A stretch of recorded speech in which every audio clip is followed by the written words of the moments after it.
રાજ્યની વાહન અકસ્માત યોજનામાં ધાંગધ્રાની શ્રીજી હોસ્પિટલ દ્વારા દર્દી અને રાજ્ય સરકાર બંને પક્ષે છેતરપિંડીનો જે મામલો છે તે મામલે ફરિયાદ આપીએ 1 મહિનો વીતવા આવ્યો અને હજી સુધી કોઈ ફરિયાદ લેવામાં નથી આવી।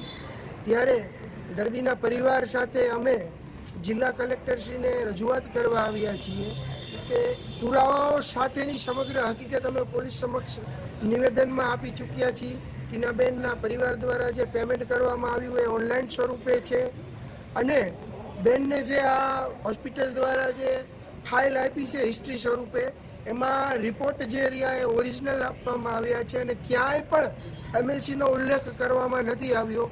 અન્ય દર્દીઓ જેમનો ખરેખર અકસ્માત થયો છે અને તેમની પાસે જે હિસ્ટ્રી ફાઇલ છે એમાં ડિસ્ચાર્જ કાર્ડમાં એમએલસી નંબર બતાવવામાં આવે છે, આમાં બતાવ્યો નથી। મતલબ કે સીધો જ મામલો છે આ છેતરપિંડીનો, જેથી અમે માનનીય કલેક્ટરશ્રીને આ રજૂઆત કરી છે અને સમગ્ર શ્રીજી હોસ્પિટલ દ્વારા જે અન્ય ફાઇલો છે એની પણ તટસ્થપણે તપાસ કરવામાં આવે અને હોસ્પિટલનો કમ્પાઉન્ડર છે જે તુષાર ચાવડા એના માધ્યમથી હોસ્પિટલ જે આ કૌભાંડ આચરે છે તો ઘણા બધા દર્દીઓએ એને રોકડા આપ્યા છે અને ઘણા દર્દીઓએ એને એનેસ્થેશિયાના ગૂગલ પે સ્વરૂપે પૈસા આપેલા છે।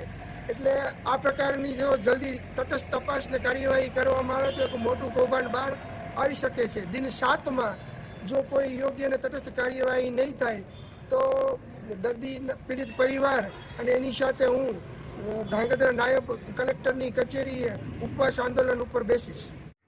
મારું નામ રણછોડભાઈ રામાભાઈ છે, ગામ કુડા છે।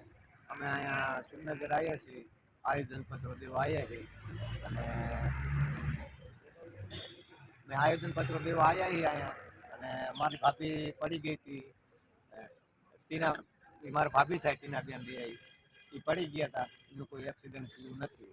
એમને કંઈક 60,000 રૂપિયા કીધા હતા, પછી 60,000માં ને ના પાડી, પછી કંઈક કરી દીધા, પછી 15 કીધા, પછી અમારા ભાઈને એમને કીધું કે રોકીએ આપણે એમાં, પણ પછી અમે એમને રોક્યા। અમને એવી ખબર પડી કે આમાં કંઈક અમારું ખોટું થયું છે અને અમારે કોઈ એક્સિડન્ટ તો થયું નથી, અમારે કોઈ એક્સિડન્ટ થયું નહીં અને અમારે કોઈ પૈસા સરકારના અમારા પૈસા ઉપાડી લીધા અને અમારે લેવાના નથી થતા એ પૈસા સરકારના, અમારે એક્સિડન્ટ થયું જ નહીં। તો પછી અમારા માટે કંઈક ખોટું કર્યું। અમે સામાજિક કાર્યકર્તા હતા, અમે એમને બતાવ્યું અને એમને અમને બધી જાણકારી આપી આ રીતની બધી કે ભાઈ તમારું ખોટું કર્યું છે આ હોસ્પિટલે શ્રીજી વાળાએ। તો કીધું શું કરી કે હાલો આપણે કે આગળ હાલી, તમે અહીંયા ધાંગધ્રા દીધું, બધી વસ્તુ અહીંયા દીધી। હવે અમે અહીંયા સુરનગર જિલ્લામાં આવ્યા આયોજન પત્ર દેવા।